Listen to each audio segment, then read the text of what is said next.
Hey everybody, good evening. I am back after about like 5, 6 months. I haven't posted anything.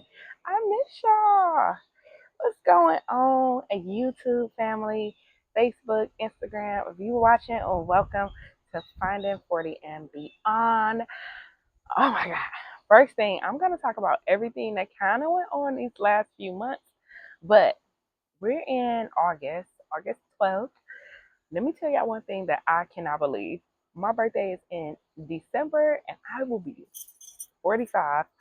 Oh, I can't even believe it. My daughter, she'll be in high school, and my oldest daughter, I just can't even believe that they're just growing and elevating and different things like that. Okay, let's talk about back in January because I don't know when the last time I posted, but it's been some time. We talked about change the last time we spoke, and now I'll kind of make a little series about this because I have a lot to talk about. So in January, I made the very difficult decision to close my business. I know it's very sad. I am outside just because I want to enjoy the weather. Yes, you hear the airplanes going by. And yes, I got my background as a car, and we're going to wait till that airplane go by. This is the things that we have to deal with. I didn't want to be inside. I wanted to be outside. We still got a little bit more time left for summer. Enjoy it. Find yourself, get grounded, connect with earth, people, stay away from negative energy. So back in January, I closed my business. Um, there was a number of reasons why I closed my business. As you guys know, just to recap, the past year or so, I lost both my parents, which is very, very difficult. I'm in a good headspace, so I'm happy about that. I have good days, I have bad days, it's just human. Um, so opening my business has been keeping it open was very difficult because it was just me. It wasn't nobody helping me. And when I started to get help at the end, I was kind of over it. I was like, you know what? I'm done. I'm ready to be done. I decided at that time that I was gonna move out of state. Um, I, I wasn't married or anything like that. So I was like, you know what? I'm going to move. This is what I'm going to do. My lease was up, and I said, you know what? If it's meant for me to go, somebody's going to come. They're going to give me what I needed, and they're going to be the perfect person for it. And I found a really great girl, and she took over. I was sad and happy at the same time. I was sad because it made me feel like a failure. And that took a lot for me to absorb to say, hey, I closed my business. How many people do you see like me or anybody? It doesn't matter about color for real that opens their business, right? And I thrived. I did good. I stayed open. I didn't close as soon as I got it. But after 3 years, I was like, you know what? I'm kind of done because I was really, really burnt out with my parents and with um, just being there by myself all the time and still being a mom. I didn't know how to balance all that at once. Um, so I closed at the end of January. After that, I was happy. I was happy. I felt so relieved. The first time in my life, I didn't have anything going on. I've always worked 4 or 5 jobs.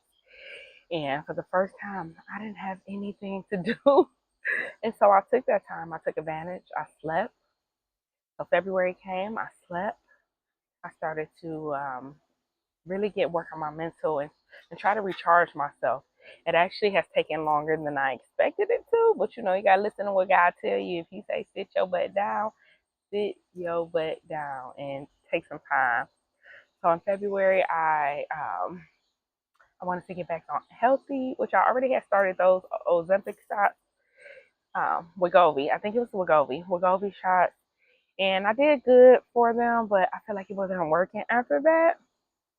And so I really spent a lot of time sleeping, relaxing, trying to get my home together. I still got to deal with probate stuff. Look, we're going to talk about probate too. I'm going to show y'all how to, if y'all got anybody, get your affairs in order. That is really important to do because we as people don't even know what to do, and then we end up paying a lawyer thousands and thousands of dollars. Now, there's nothing wrong with that. The lawyer will take out the headache part of it, but you gotta pay. tit for tat. I mean, what you want to do? You want to pay to take the headache, or you put in the work and do it yourself and save you some money. Now, is it gonna save you a ton of money? Maybe, yeah, it may. It may be unexpected money, and you just got to be prepared for all those things. So during the month of February, I really just been kind of laying around. I would do a little Amazon here and there. Uh, um, I do have somebody that I'm dating. So us just trying to navigate and work on our relationship. We'll talk about that another time, y'all. We'll talk about that. Just really focusing on my house, my health, just sleeping, literally sleeping. During that time, I decided that I wanted to finish. No. Let me go back. Let me go back. So in February, right, I'm waiting on the Amazon package to come. So while I'm waiting on this package, I look at my cameras and I'm like, why did Amazon lady put my package in the middle of the sidewalk? So I didn't know why she's putting the package in the middle of the sidewalk because they normally bring it up to your porch, side door, whatever. Of course, it's like 3 o'clock in the morning, right? I go look at my camera. I cannot figure out why she's just putting it in the middle of the sidewalk. I stay in the hood, so I know for a fact it's gonna get taken. I look at my other camera to kind of see a different angle of why she is. So I'm thinking I got a deer on my porch, a deer. So I'm like, she's not gonna come on my porch. Um, so I open my door to try to like move it off the porch. It's cold, it's snowing and everything. I try to open the door, it's not moving, right? So I close the door. It gets up, try to act like it's coming in. Mind you, I closed the door at this time. Why is it a dog? Okay, a dog. The dog is so frail. And the only reason I thought it was a deer because like the ears part of it, but it's a dog. I'm like, oh my gosh. So I wake everybody up. It's 3 o'clock. What are we gonna do? First, I don't want to get my package stolen. Second, I don't want this dog to die on my porch. And I gotta deal with that and it be on my conscience. I could tell that he's not able to walk, or she. We let the dog in. Why? Why did we let the dog in?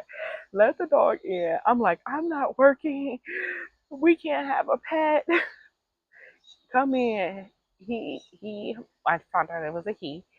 He's thirsty as ever. I'm like, my daughter's like, oh, we should keep him. No, this is a pit bull. It's a pit bull. Well, it was a Stafford Terrier pit bull family. So I'm like, oh my God, we give him water, we give him food. He happy. Okay, he is in heaven. So everybody like, what we gonna do with the dog? Of course, let me call and see. They're not gonna do nothing but try to kill him or excuse me, euthanize the animal. So of course I didn't want that to happen. And so I started feeding them, started getting attached. We didn't give the dog a name.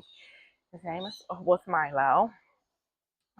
Started walking with him, really trying, but he really needed a lot of love and affection and attention. And um, I was able to give it to him, but only to a max because I still had to deal with my own things and still attend to my daughter. I didn't know how much I can give to this animal, and I knew he was meant for us. Just recently, probably last month, we rehomed him with a very nice couple, and they wanted another dog. And I was like, you know what? He was so happy to go. And I'm so happy that he found them because I know they just love him. And luckily, I can just call and check up on them. And but I'm glad I got him back healthy because his ribs was all showing. We gave him his shot. I mean, he was doing amazing. I mean, I'm talking about really, really good. He ran away once, but it didn't really go too far. I could tell that he was ready to, have fun with another female. What they call it? Spray, like spray. So that was a fun adventure having a dog. We got to experience it, and that was it. um, so yeah, cleaning up. He didn't understand how to go outside or barking, no barking or nothing. He's a really good dog, like really chill, but he didn't understand how to go outside to the bathroom, and then kept pooping and doing everything in my basement, and just did not understand. And then we got him a cage, for a little bit. And then that's when he kind of was like holding it instead of just doing the any and everywhere. So, hold on, sorry, y'all. So after that, come March. March was a good time. Me and my daughter, we went on a cruise with a friend of mine. We went to where did we go? We went to Cabo San Lucas and Ensenada. Now that was my first time going on a cruise to Ensenada and Cabo. Um, we got there. We went in Ensenada. I probably had more fun than Cabo. So in Ensenada, we did ATV through like the mountains.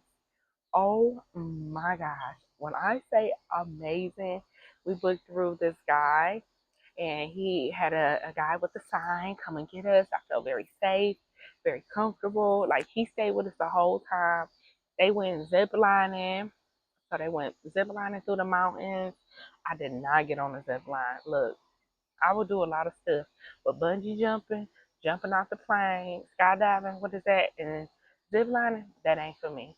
I feel like, we ain't doing that. We ain't doing that. No way. I am not doing that.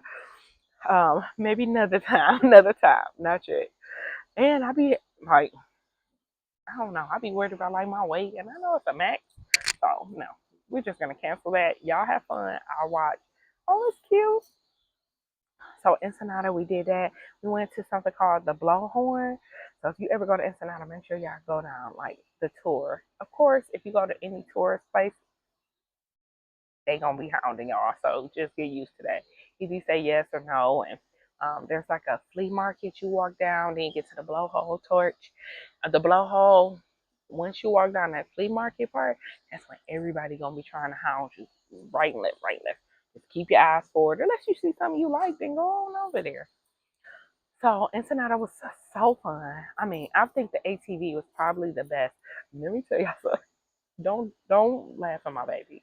So my daughter, she's how old is she? She probably was 13 at the time. So of course we want them to ride the ATVs. I gotta get her some driver's training lessons.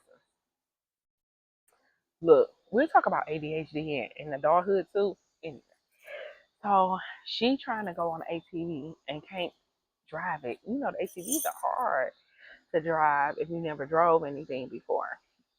So of course she's trying to push the button. I'm so glad that the man made her get off and get on with me because there's no way she would have been able to drive that ATV up the mountains and around them curves, and that was a lot for me. That was a lot. That was like when I was a kid, I used to have all the adrenaline in the world, all the motivation, all of I was just so ready to go.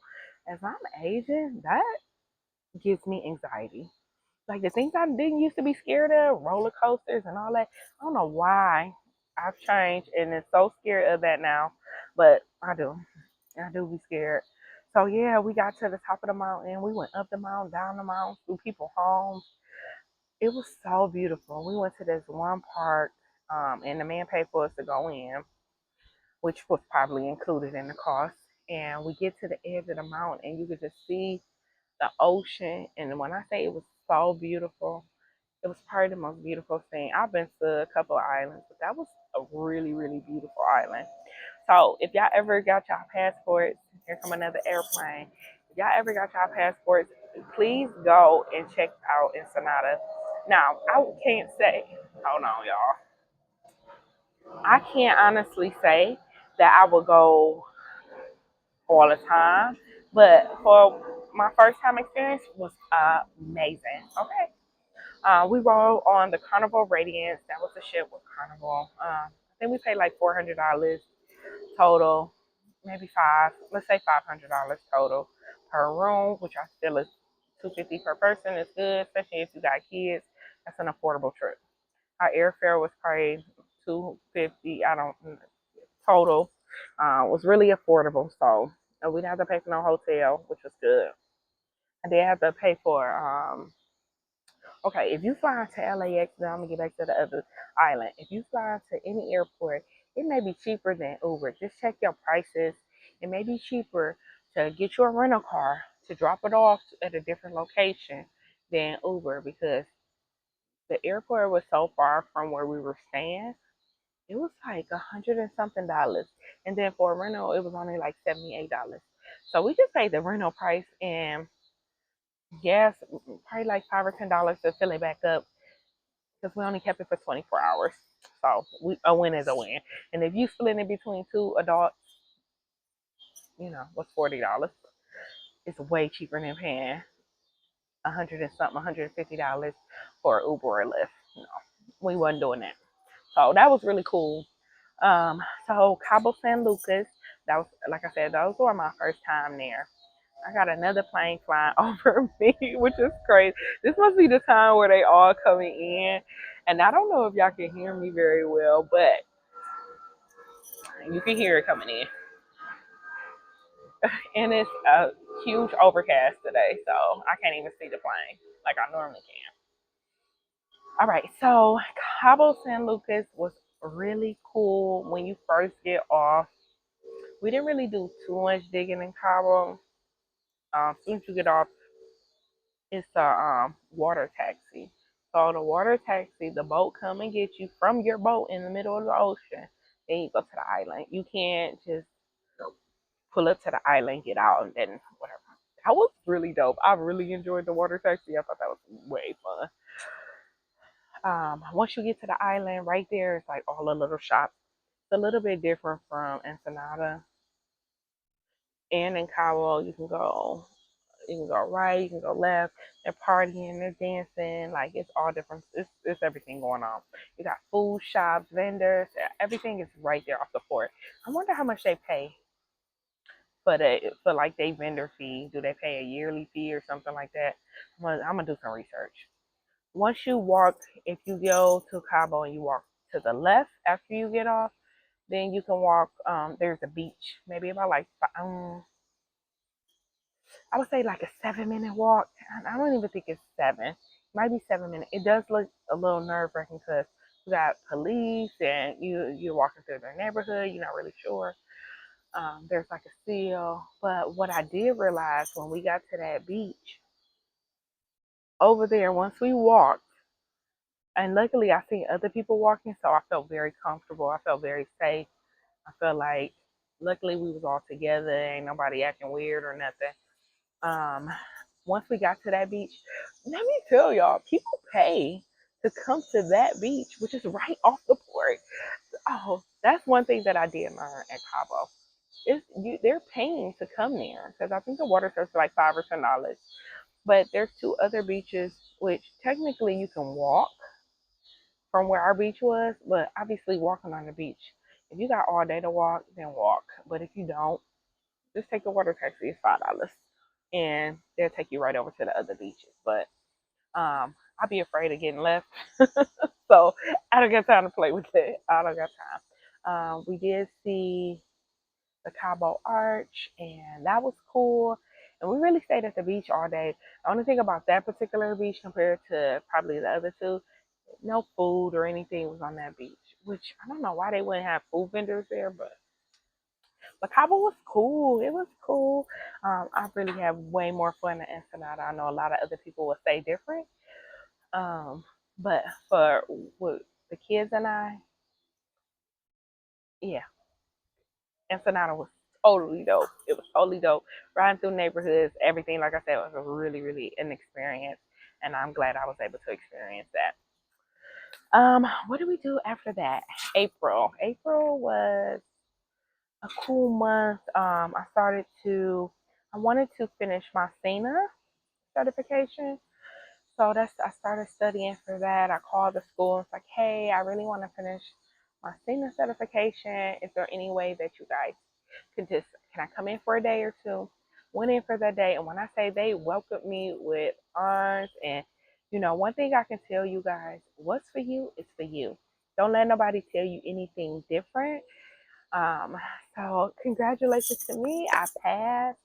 So I do have my SENA certification, and I'm gonna stop right there because next time we're gonna talk a little bit more about what happened over the last past couple of 3 months.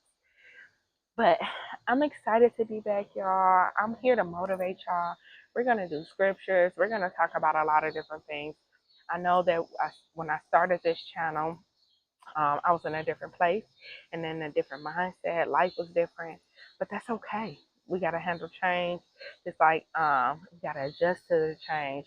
And I know that God has a calling on my life to deliver the message to you guys, to keep y'all motivated and talk about things that people don't talk about.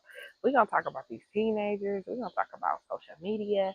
We're gonna talk about homesteads. We're gonna talk about death.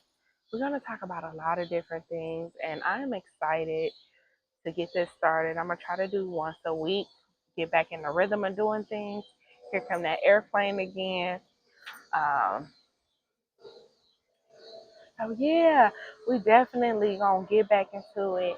Um, and I may do more than one a week. I just want y'all to come support, tap the screen. You might do some hustle lessons one day. You may see me out. I do post a little bit of shorts of me doing my little side hustles. One thing about me, I'm a serial entrepreneur. I didn't realize that about myself, but I am. I do a lot of different things. My hands are in a lot of different things. And I love that about me. And I'm just trying to create generational wealth, break the generational curses, and I just hope that we can just open our mind, you know, open our mind to the new, the our open, just open, um, freedom, you know. So escaping the matrix, as they call it. Yeah, let's go. So life is good. I'm very blessed. Like I said, I have good days and bad days. I appreciate y'all for watching. We're going to get out of here. I love y'all. And you are loved. Never forget it. And never forget what's for you will always be for you. That's all I got to say. We're going to say peace, love, hair grease. I love y'all. And I will see y'all next time. Bye.